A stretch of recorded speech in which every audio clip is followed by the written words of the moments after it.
Olá, meus queridos irmãos, muito boa noite a todos. É com muita alegria que eu estou aqui para falar hoje para vocês, nessa casa tão querida, tão acolhedora, a Sociedade Beneficente Espírita, nosso querido SBE. Hoje nós vamos trabalhar um tema muito interessante e que tem uma relevância muito legal. Eu entrei uns 3 minutinhos antes para dar tempo de todo mundo entrar, para eu ver quem vai chegando, tá?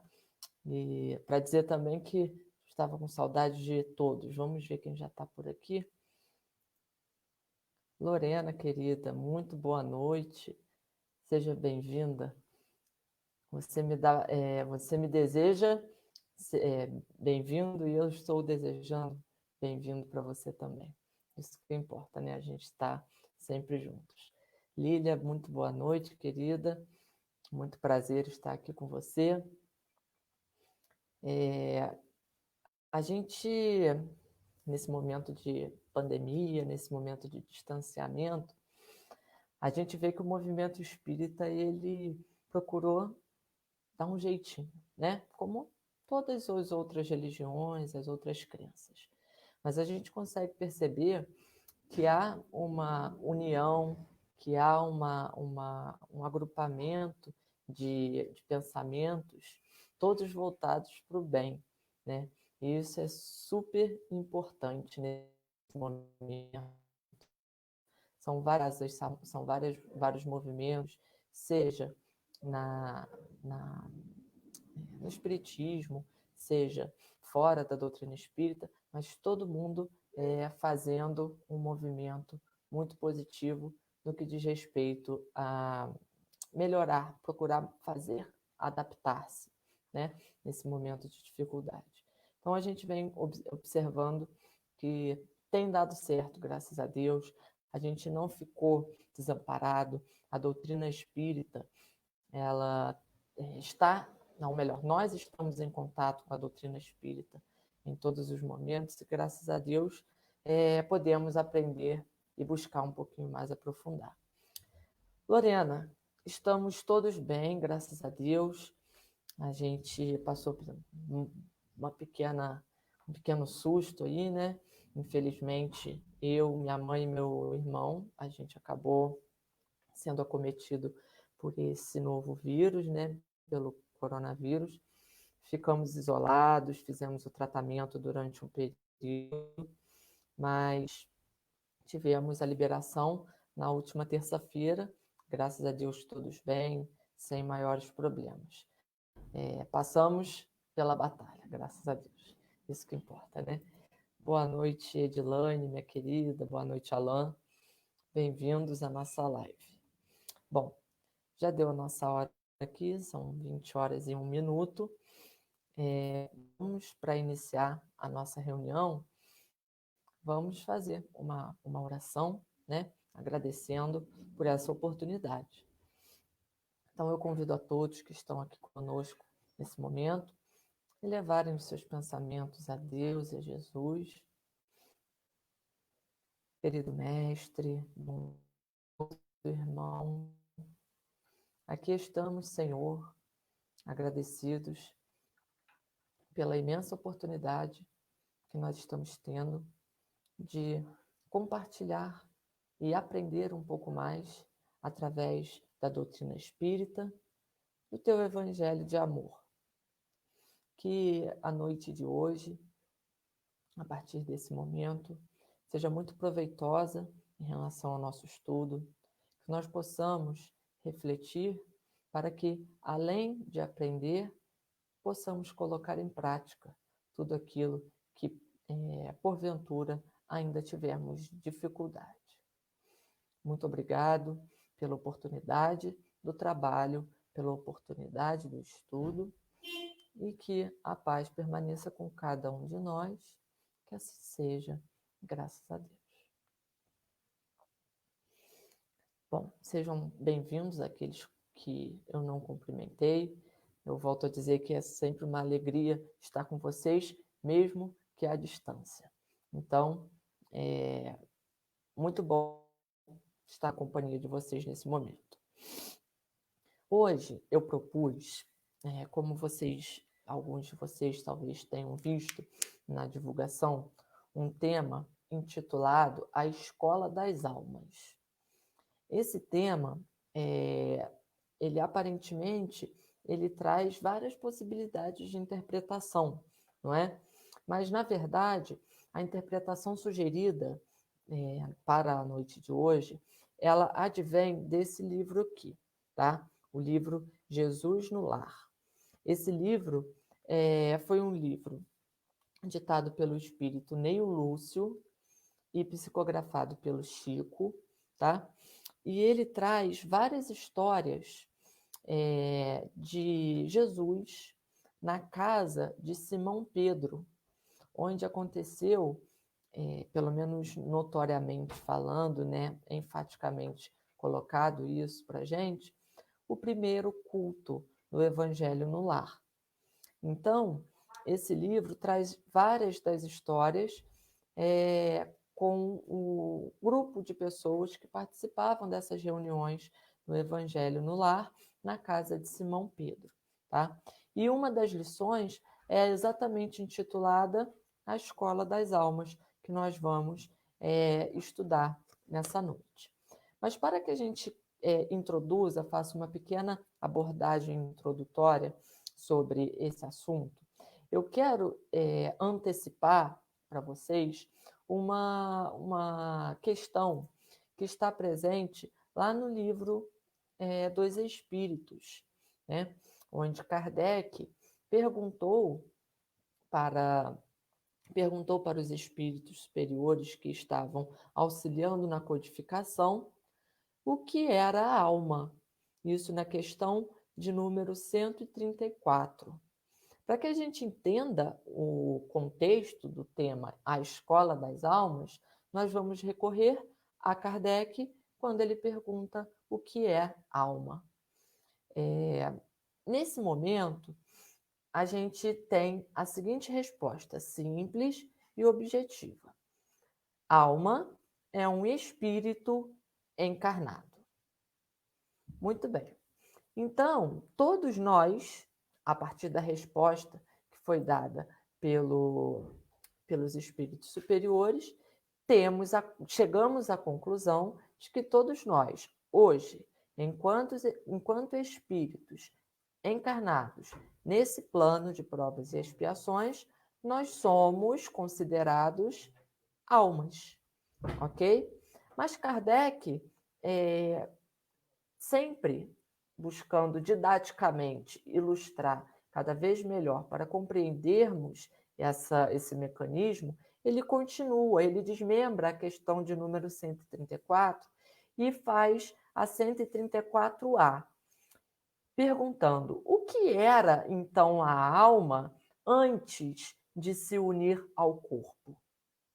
Ou seja, se a alma é um espírito encarnado, quando não era, o que era a alma?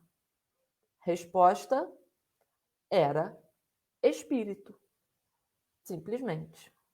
E ele continua na 134b. As almas e o espírito são, portanto, uma e a mesma coisa? E a resposta dos espíritos: sim, as almas não são mais que espíritos. Antes de ligar-se ao corpo, a alma é um dos seres inteligentes que povoam o mundo invisível e depois reveste temporariamente o invólucro carnal para se purificar e esclarecer. Então, na verdade, é o seguinte: por que a gente recebe essa seguinte informação? Então, a alma e o espírito são as mesmas coisas. Por quê? Nós, enquanto encarnados, não deixamos de ser espíritos, né? Então, recebida a oportunidade da reencarnação, nós vamos deixar de ser um espírito desencarnado, no plano espiritual e vamos ter a oportunidade de receber uma nova roupagem. Essa nova roupagem nos dará a denominação de alma, que nada mais é do que um espírito encarnado. Simplesmente isso. Mas ele não deixa de ser espírito, tá?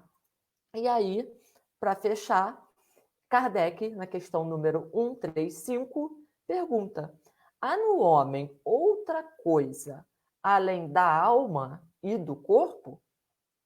Resposta: há o liame que une a alma e o corpo. Ou seja, nós temos o espírito, né? Espírito desencarnado, espírito imortal, e nós temos o corpo físico. Quando se unem, dão resultado ao que se chama de alma. Mas existe algum elo que faz essa conexão entre o corpo e o espírito? Ele responde que sim. Esse elo nada mais é do que o perispírito, né? Que a gente já conhece, a gente sempre ouve dizer nas reuniões espíritas, nos estudos da casa espírita, né?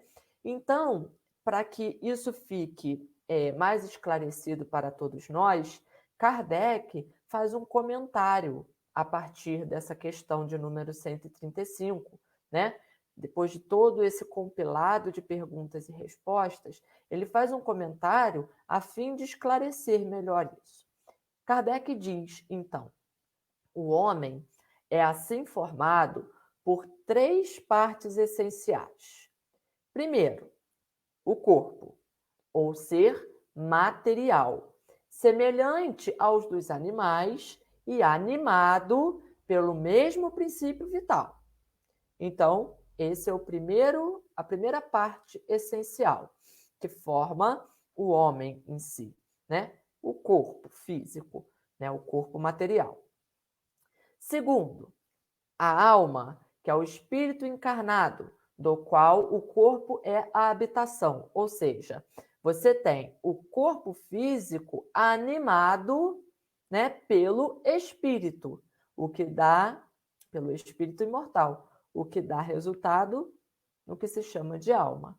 E, por fim, ele diz o perispírito, princípio intermediário, ou seja, a substância semimaterial que serve de primeiro envoltório ao espírito e une a alma ao corpo. Tais são, num fruto, essa comparação é fundamental, é muito importante para que a gente entenda. Tais são, num fruto, a semente, a polpa e a casca, tá? É como se fosse comparado a um fruto, né? O nosso corpo, o corpo físico, poderia ser considerado exatamente um fruto que tem a casca, mas também tem a polpa e tem a semente, o espírito, o perispírito e o corpo físico. Ok, pessoal? Enfim, essa ideia é importante para que a gente compreenda todo o processo que envolve as nossas mazelas, as nossas dificuldades aqui dentro do nosso contexto do plano terrestre, do plano de provas e expiações, tá? Aí eu vou fazer uma pergunta para vocês. Quem quiser participar pode responder aqui sem problemas. Bom, no nosso mundo atual, encarnados num plano de provas e expiações, o que poderiam ser consideradas as nossas escolas da alma? Percebam, o nosso tema é esse, escola das almas. Se a gente está num plano de provas e expiações e escola tem o objetivo de nos ensinar determinadas coisas, o que seriam as escolas das almas aqui no nosso plano de provas e expiações? O que de fato a gente poderia considerar como escola das almas, né? Nós temos muitas situações que a gente poderia encaixar aqui, né? Por exemplo,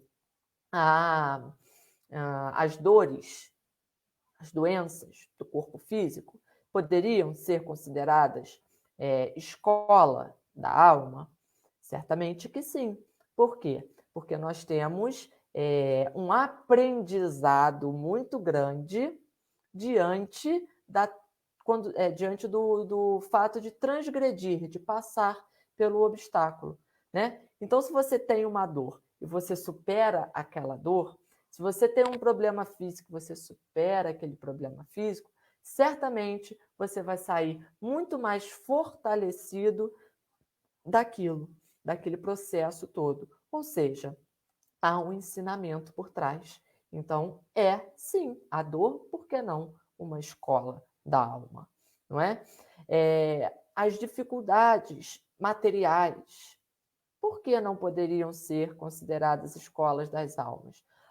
A gente não sabe o que se viu, o que se passou em nossos momentos anteriores. Será que a gente não esbanjou muito em um momento posterior ou em uma existência posterior essa questão material? E hoje a gente precisa lutar com essa questão que antes foi tão mal utilizada? A Lorena colocou aqui para a gente a convivência com as pessoas. Também é uma escola da alma. Por quê? Porque hoje em dia a gente sabe que ninguém é igual a ninguém. Já dizia o Carlos Drummond de Andrade em um de seus poemas, né? Ninguém é igual a ninguém. Todo ser humano é um estranho ímpar. Ou seja, todos têm os seus defeitos e as suas virtudes. Então, aceitar, compreender os defeitos do outro é muito difícil, assim como a virtude, que gera muitas vezes o olho grande, o egoísmo, enfim, né?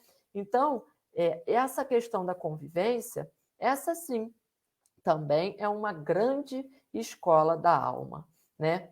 Agora, eu faço uma outra pergunta diante disso. E de todas essas escolas, qual seria a primeira delas? Aquela na qual, mesmo antes de nos despertar a clareza de consciência e o livre-arbítrio, já aprendemos as primeiras lições quando reencarnamos, né? A gente tem várias escolas, mas quando o processo reencarnatório se inicia, qual seria a nossa primeira escola? Está aqui o Paulo falando com a gente: o lar, a família. Essa é a grande e primeira escola das almas, né? Para todos nós que estamos aqui encarnados. Nós precisamos compreender que a família é uma grande escola, mas como em toda escola, há sempre alunos diferentes, alunos um pouco mais rebeldes, outros um pouco menos rebeldes, né? Então, a gente tem aqui a possibilidade de aprender uns com os outros nas diferenças e nas semelhanças. Mas o primeiro ambiente é o ambiente da família, não é? Então, dando continuidade, como eu disse para vocês, nesse livrinho aqui, né, A Escola das Almas, a gente tem a lição de número 2, tá? Que eu vou ler a historinha com vocês para a gente compreender. E a gente vai ver se fica de fato claro para vocês, tá? Eu vou colocar aqui para vocês acompanharem junto comigo, tá? E aí, vamos ver se dá tudo certo.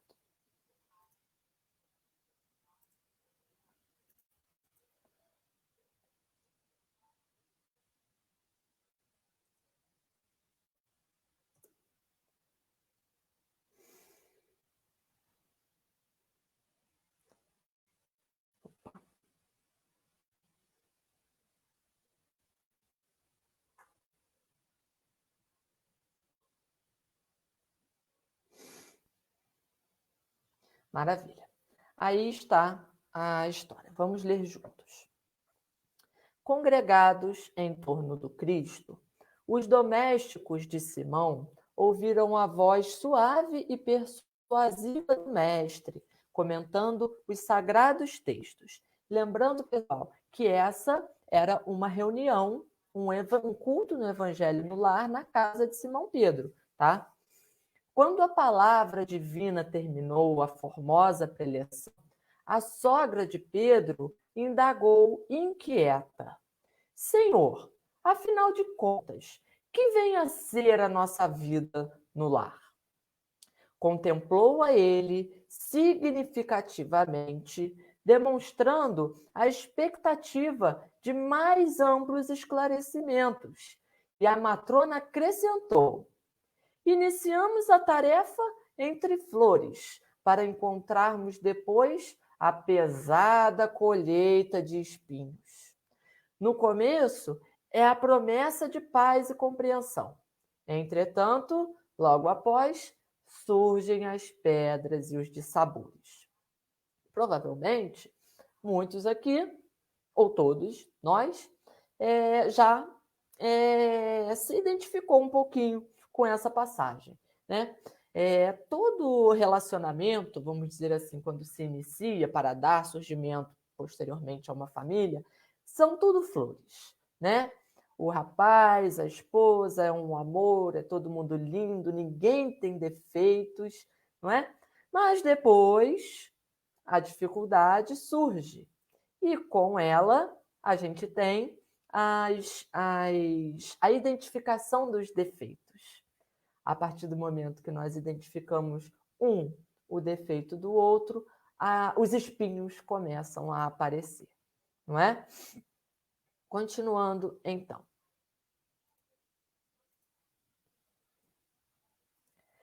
Aqui, só para gente contextualizar essa parte que a sogra de Simão Pedro colocou, né, esse questionamento, a questão de número 204 de O Livro dos Espíritos, ela enfatiza muito bem, ela nos esclarece muito bem essa relação, tá? Ou essa dificuldade de se relacionar. No início é tudo muito bom e depois as coisas começam a surgir, os problemas.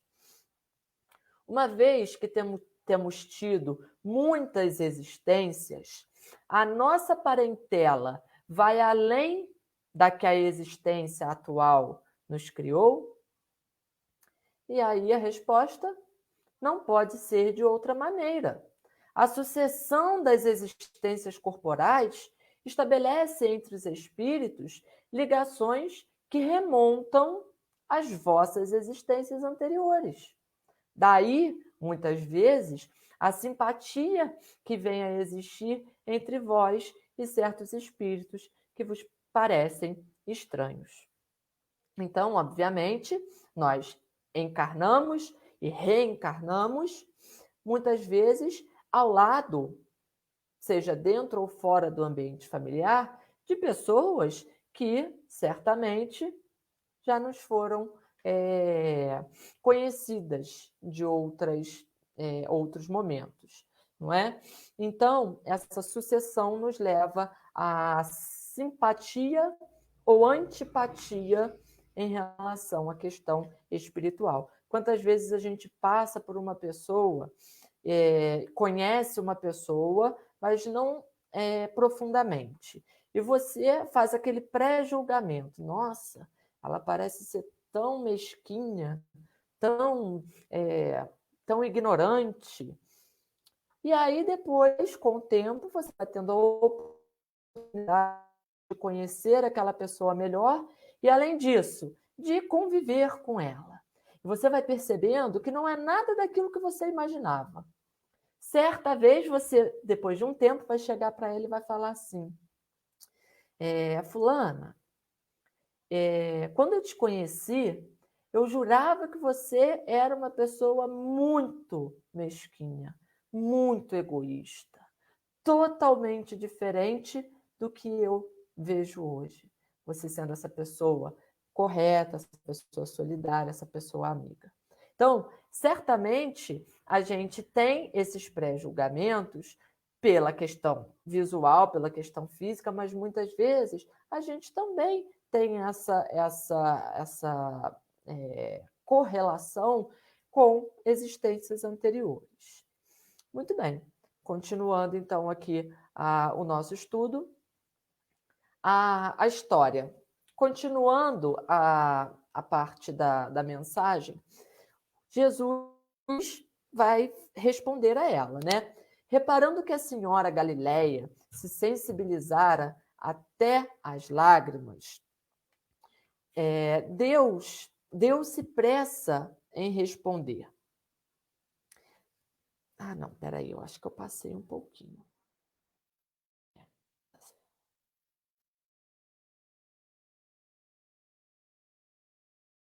Aqui.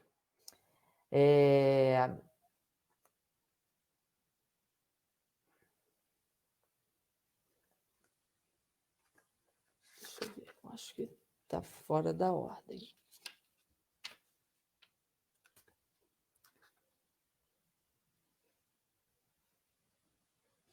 É isso mesmo, tá certinho. Vamos lá. Reparando que a senhora Galileia se sensibilizara até as lágrimas, deu-se pressa, aqui está errada a colocação, deu-se pressa Jesus em responder. O lar é a escola das almas, o templo onde a sabedoria divina nos habilita, pouco a pouco, ao grande entendimento da humanidade.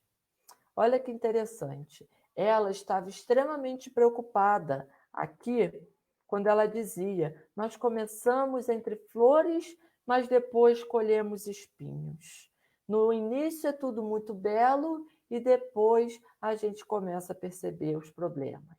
Jesus não perdeu tempo e disse: o lar é a escola das almas, ou seja, é ali que você vai ter a oportunidade entre de sabores e venturas de evoluir. E sorrindo, perguntou: que fazes inicialmente às lentilhas antes de servi-las à refeição?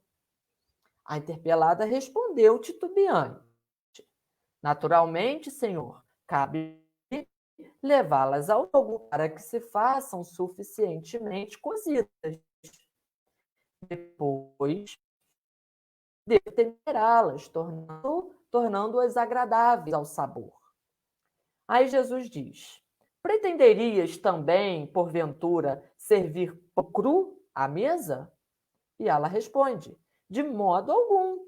Antes de entregá-lo ao consumeiro, compete-me guardá-lo ao calor do forno.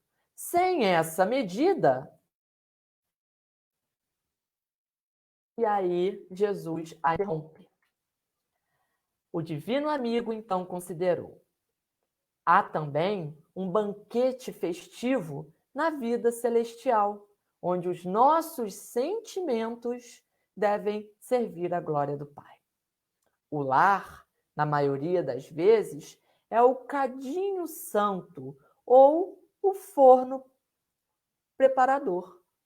O que nos parece aflição ou sofrimento, dentro dele é recurso espiritual.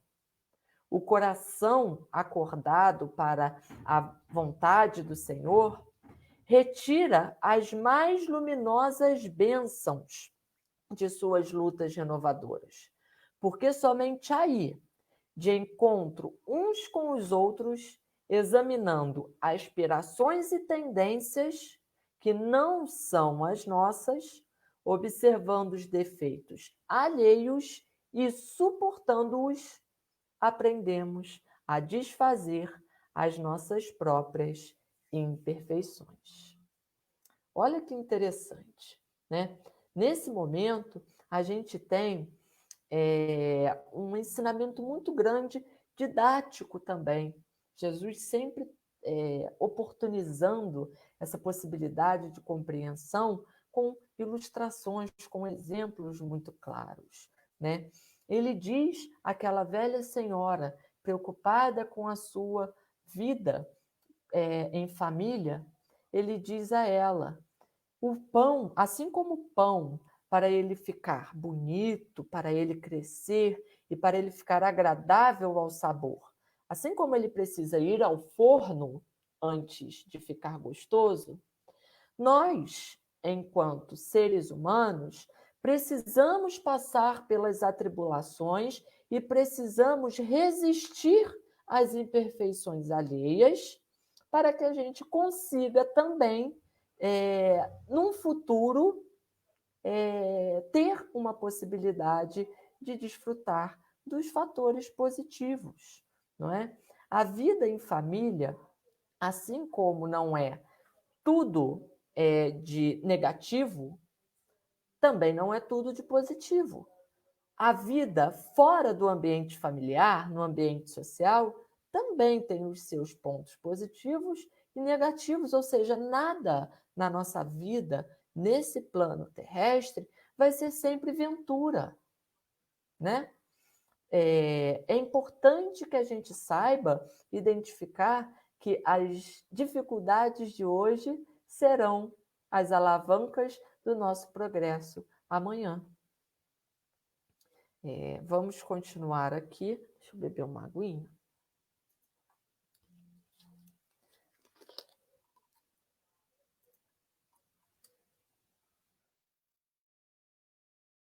Ele pergunta, Jesus pergunta: nunca notou a rapidez da existência de um homem?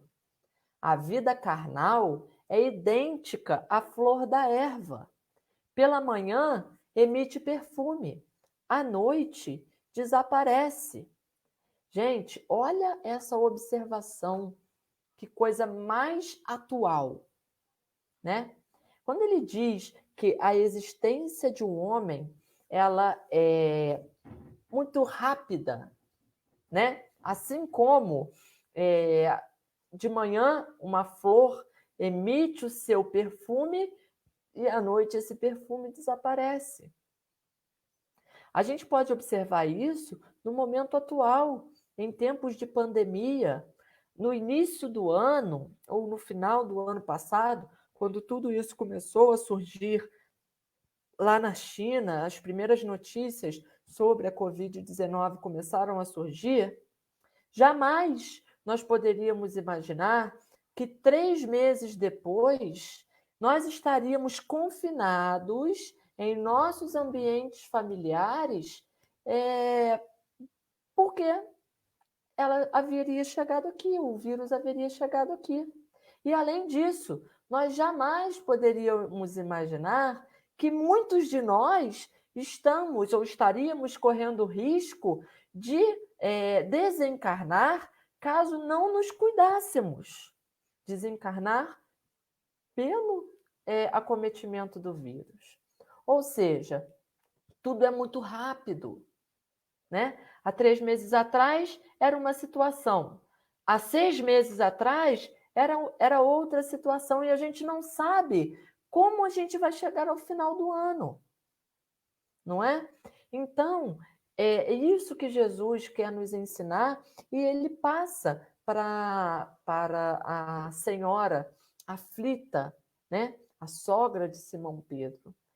Aproveite o momento que você tem em família para buscar dirimir as suas desavenças e minimizar o seu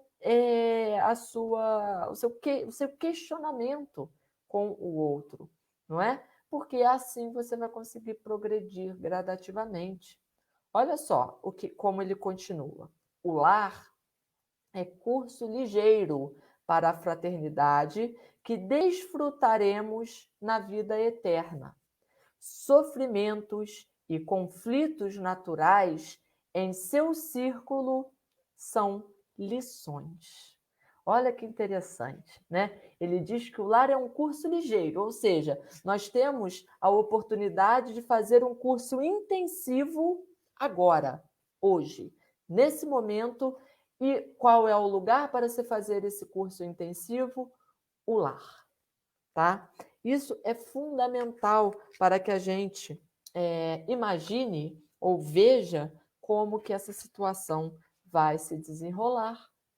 Depende de nós. Ah, mas depende do outro também. Sim, com certeza. Mas se nós fizermos a nossa parte, a gente já está dando um grande passo. Se o outro não fizer a parte dele, a responsabilidade é dele, uma vez que todos temos o que se chama de livre-arbítrio. Ou seja, cada um vai escolher aquilo que de fato é melhor para si, né?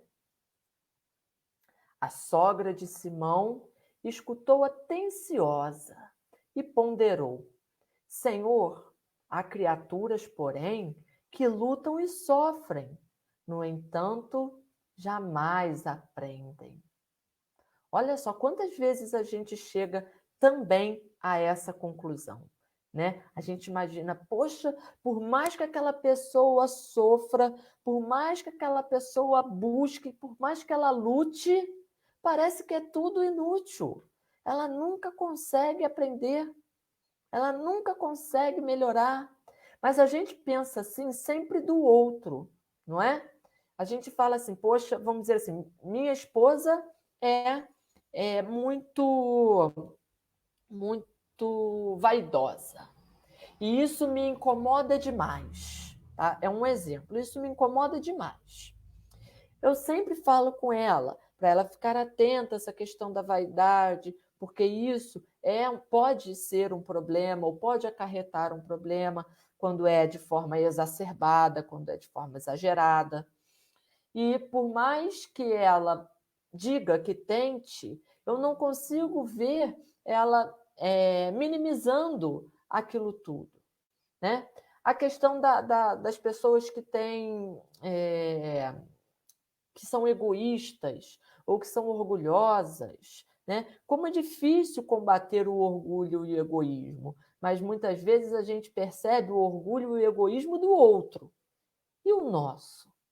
Será que nós somos também egoístas e orgulhosos? Certamente que sim, uns mais, outros menos, porém a gente aponta o dedo para o outro, mas se esquece de olhar os nossos problemas. Foi aqui exatamente essa ideia que a sogra de Simão Pedro mostrou, né? Ela mostrou, tem pessoas que por mais que corram atrás, nunca aprendem. Mas e ela? Será que ela está aprendendo diante das dificuldades da vida? E aí, vamos lá, continuando. O Cristo pousou na interlocutora os olhos muito lúcidos e tornou a indagar: que fazes das lentilhas endurecidas que não cedem à ação do fogo? Ela respondeu: sem dúvida, atiro-as ao monturo, porque feririam a boca do comensal descuidado e confiante. Jesus responde: ocorre o mesmo com a alma rebelde às sugestões edificantes do lar. A luta comum mantém a fervura benéfica. Todavia, quando chega a morte, a grande selecionadora do alimento espiritual para os celeiros de nosso Pai, os corações que não cederam ao calor santificante, mantendo-se na mesma dureza, dentro da qual foram conduzidos ao forno bendito da carne, serão lançadas fora, a fim de permanecerem por tempo indeterminado na condição de adubo entre os detritos da natureza. Olha que interessante, né? Aí ele fez aquele paralelo novamente que ele tinha iniciado, quando ele falou das lentilhas, né? E aqui ele volta a falar que as lentilhas, nem todas elas ficam bem cozidinhas, muitas delas ficam endurecidas. E ela diz, essas eu tenho que jogar fora, porque senão iriam machucar a boca de quem de quem comesse. Ele diz, é exatamente isso que acontece com as pessoas que reencarnam com a missão de minimizar as suas mazelas, o seu orgulho, o seu egoísmo, melhorar-se moralmente e, mesmo assim, não conseguem atingir o seu objetivo, continuam endurecidas, continuam persistindo no egoísmo, continuam persistindo no orgulho, deixam-se levar pelas coisas do mundo, não é? Ele diz, essas pessoas terão que ser reconduzidas ao forno novamente, para que possam compreender a sua necessidade de mudança e, consequentemente, mudar também o seu padrão moral e espiritual, a sua evolução, não é? Muito bem. Então, pessoal, deixa eu tirar aqui. Agora, para a gente compreender o porquê de toda essa contextualização, eu venho falar para vocês o seguinte: nem sempre, quando a gente fala de família, a gente tem uma facilidade grande. Às vezes, na maioria das vezes, a gente tem dificuldade, né? Só que é importante a gente destacar também que certamente muita coisa boa dá para se tirar. A gente tem um mau hábito, em todas as situações, em valorizar o que é negativo, valorizar a informação negativa. Se você abrir a televisão, o jornal agora, você certamente terá muito mais notícias negativas do que notícias positivas. Assim somos nós também, tá? Muitas vezes a gente olha para o nosso ambiente familiar, deixando o nosso foco sempre nas coisas ruins, nas dificuldades que se apresentam. E o que tem de bom aqui? O que a gente pode aproveitar dentro desse contexto todo em relação à oportunidade de mudança, não é? Ah, mas o meu filho, ele não quer saber de ir na casa espírita. Tudo bem. Mas você pode, através das suas atitudes, através do amor ao próximo, independentemente de religião, evidenciar para ele o máximo de amor, de carinho, de caridade para com o outro, não é? Seja ele um filho rebelde ou não é? Quantas famílias muitas vezes têm problemas dentro do mesmo ambiente familiar, simplesmente pelo fato de um filho achar que não é tão valorizado do que o outro. O filho mais novo acha que o pai gosta mais do mais velho do que dele, né? Isso acontece, e aí começa o desenrolar de problemas, não é?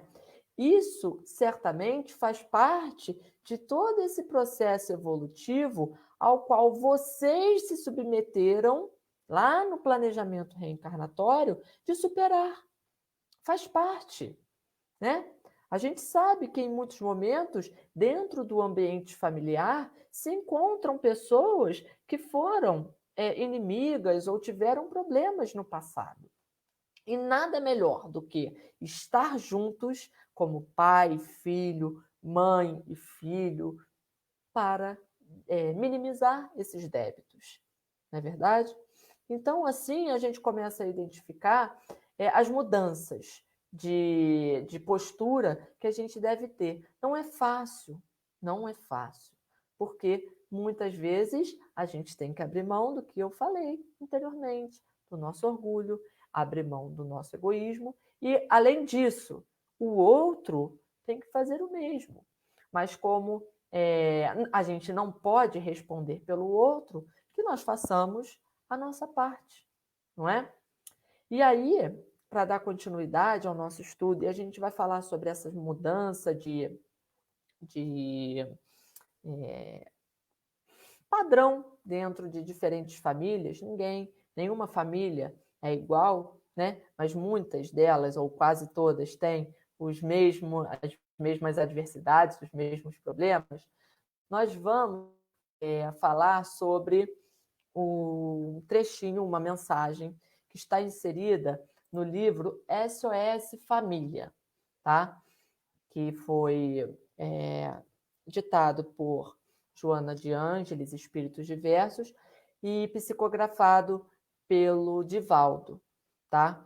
Nesse livro há uma mensagem muito importante, muito interessante, falando sobre as famílias e esses problemas que nós enfrentamos cotidianamente, tá? Uns mais, outros menos, mas que se fazem presentes no nosso contexto, para que a gente compreenda que eles são as oportunidades de nossa evolução. Não, para que a gente não veja, igual eu falei, as notícias de TV só como coisas ruins, a gente também não vai olhar só para a nossa família com problemas. Vamos olhar para o lado positivo também, tá bom? Muito bem. Deixa eu compartilhar com vocês a minha...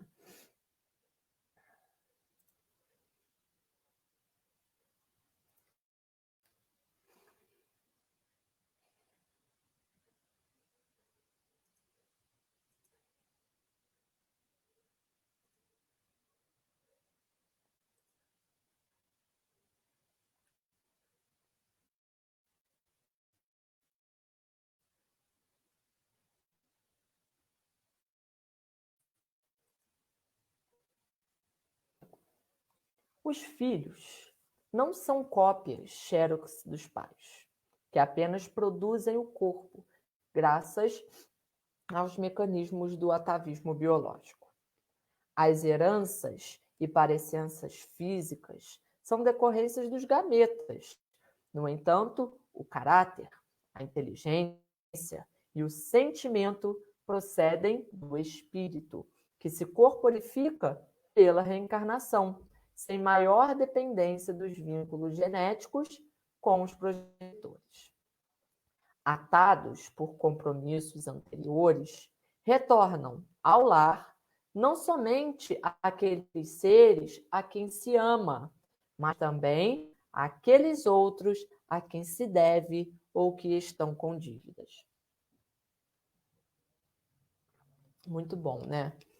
É importante a gente refletir sobre essa questão, exatamente para que a gente relembre que, embora estejamos todos juntos aqui, o passado ficou para trás. Você não sabe quem foi o seu pai, a sua mãe, o seu filho no passado. Então, vamos viver o presente. Hoje, agora é o momento de nós nos amarmos, de nós resgatarmos da melhor maneira possível o que passou, se for necessário, né? Então, agora nós vamos buscar nos esforçar para isso, tá?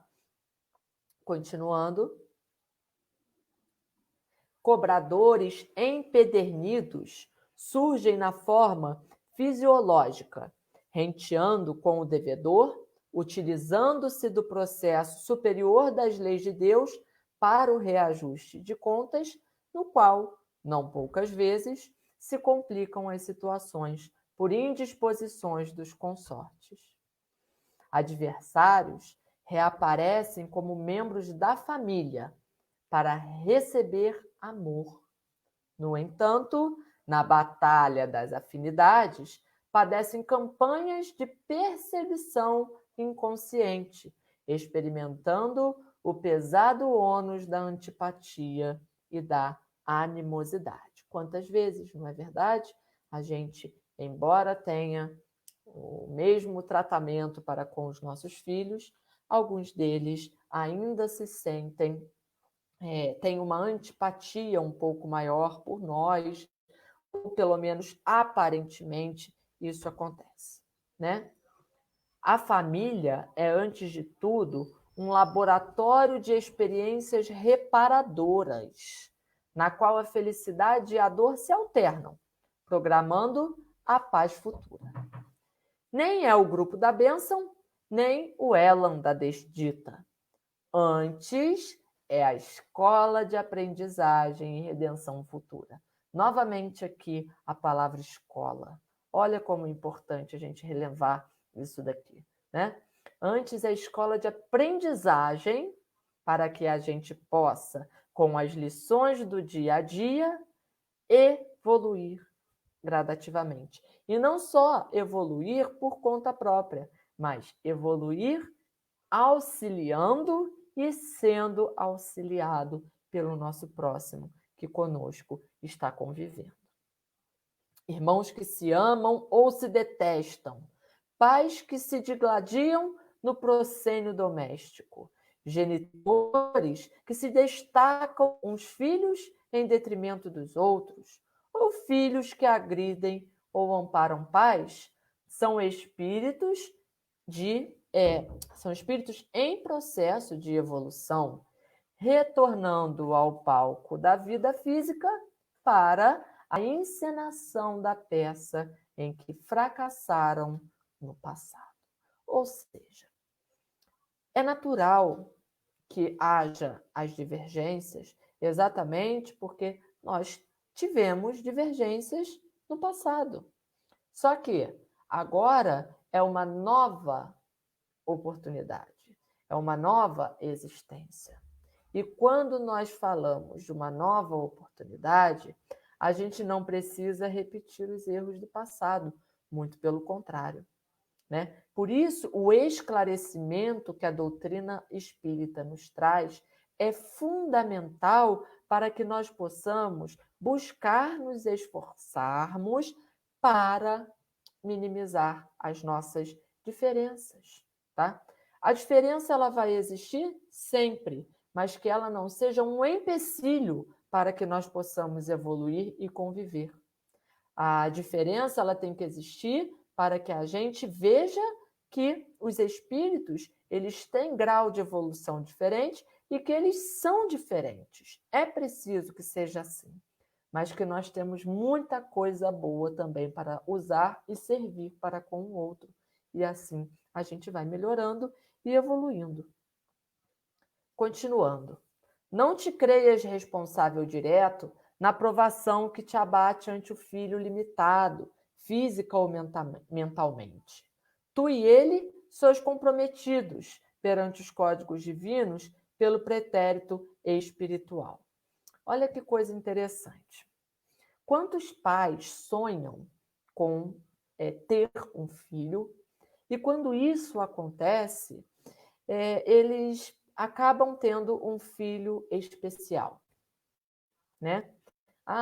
Um filho nasceu com com síndrome, nasceu com, enfim, qualquer outra, algum for limitador no corpo físico, né? Muito bem. Certamente o amor por aquela criança vai ser o mesmo, tá? Do que ela fosse uma criança fisicamente, mentalmente normal. Porém, certamente há uma necessidade de que eles interajam entre si daquela maneira para que eles possam ter a oportunidade de servir um ao outro de uma maneira mais próxima, né? Talvez, se aquele filho viesse normal, aquela família, aqueles pais tivessem muito mais dificuldade de reaver os seus débitos com ele do que tendo que se doar ao máximo para ajudá-lo a viver e conviver, não é? Então, nós não temos que ficar tristes, constrangidos, simplesmente pelo fato de ter um filho especial. Nós devemos agradecer isso, porque é uma oportunidade muito grande, não é? O teu corpo lhe ofereceu elementos com que se apresenta. Porém, foi ele, o ser espiritual, quem modelou a roupagem na qual comparece para o compromisso libertador, pois ele precisa daquela forma para evoluir, não é? Ante o filhinho deficiente, não te inculpes, ama-o mais e completa-lhe as limitações com os teus recursos preenchendo os vazios que ele experimenta. Lindo, né? Suas carências são abençoados mecanismos de crescimento eterno. Faze por ele hoje o que descuidaste antes. A vida em família é oportunidade sublime que não deve ser descuidada ou malbaratada. Muito bem. Aqui, fechando essa mensagem, com muita propriedade e irretorquível sabedoria, afirmou Jesus ao doutor da lei: ninguém entrará no reino dos céus se não nascer de novo. E a doutrina espírita estabelece com segurança: nascer, morrer, renascer ainda e progredir sempre. Tal é a lei. Fora da caridade não há salvação. Aí eu reforço com aquela mensagem que foi dita anteriormente. A vida em família é oportunidade sublime que não deve ser descuidada ou malbaratada. Muito bom, né? Essa mensagem do livro SOS Família, de Joana de Ângeles e de Valdo Franco, né? A Joana foi muito bem, né, no foco da questão na hora que ela fala sobre o processo de reencarnação e também da caridade, né? Buscar melhorar-se e melhorar o seu ambiente familiar nada mais é do que colocar em prática a caridade, né? Como ensinou Jesus, que está lá no Livro dos Espíritos, sendo benevolente, sendo indulgente e perdoando. Essa é a melhor oportunidade de progresso, dentro e fora do ambiente familiar. Por isso, a gente sempre enfatiza a busca, a necessidade pela caridade e pelo amor ao próximo, tá? Então, eu espero que a gente tenha compreendido, na essência, o que a mensagem tão simples, mas tão profunda do livro Jesus no Lar nos trouxe nessa noite, né? Ensinando para a gente que muitas são as escolas das almas, né? A todo momento e em todas as circunstâncias nós podemos estar aprendendo, mas precisamos ter em mente que a família é uma grande, imensa oportunidade de engrandecimento. Não percamos essa oportunidade, porque a vida passa assim, né? Num estalar de dedos. Não percamos a oportunidade. Não deixemos para amanhã aquilo que a gente pode fazer hoje. Tá certo, queridos? Então, essa era a mensagem que eu tinha para trazer. Eu que agradeço, Edilane, pelo convite, agradeço por estarmos juntos, né? Essa oportunidade de estar juntos, abraçados, né? Esse carinho que a gente tem, mesmo que não seja um carinho físico, mas um carinho que a gente sente pelas vibrações emitidas por todos, por cada um de nós, isso é sempre muito bom, muito, muito positivo, né? Então, a gente vai aproveitar esse momento para fazer a nossa prece de encerramento da nossa live na noite de hoje, né? Como Paulo disse, precisamos valorizar a oportunidade de viver em família. Vamos lá. Elevando agora os nossos pensamentos ao Pai, fechando os nossos olhos. Querido Mestre Jesus, amado irmão, estamos aqui, Senhor, para te agradecer imensamente a oportunidade do estudo da noite de hoje. Lembrando sempre que somos seres ainda imperfeitos, em busca da evolução espiritual. Por isso, ainda cometemos muitos erros, ainda deslizamos muito no caminho. Mas que nós possamos, Senhor, conscientes de todos esses ensinamentos que a doutrina espírita nos possibilita, nos esforçarmos, pouco a pouco, para desfazer e minimizar cada um desses defeitos, cada uma dessas imperfeições, lembrando que só depende de nós. A partir do momento que nós nos esforçarmos, nós conseguiremos alcançar os nossos objetivos. Pedimos também, Senhor, nesse momento, por todos aqueles que estão passando por problemas, por dificuldades, por doenças. Pedimos por todos aqueles que estão acometidos pela Covid-19 e várias outras enfermidades, todas as pessoas da área da saúde, todos os irmãos que precisam trabalhar e nesse momento estão desempregados, os moradores de rua, enfim, todos os nossos irmãos, aqui no Brasil e no resto do planeta.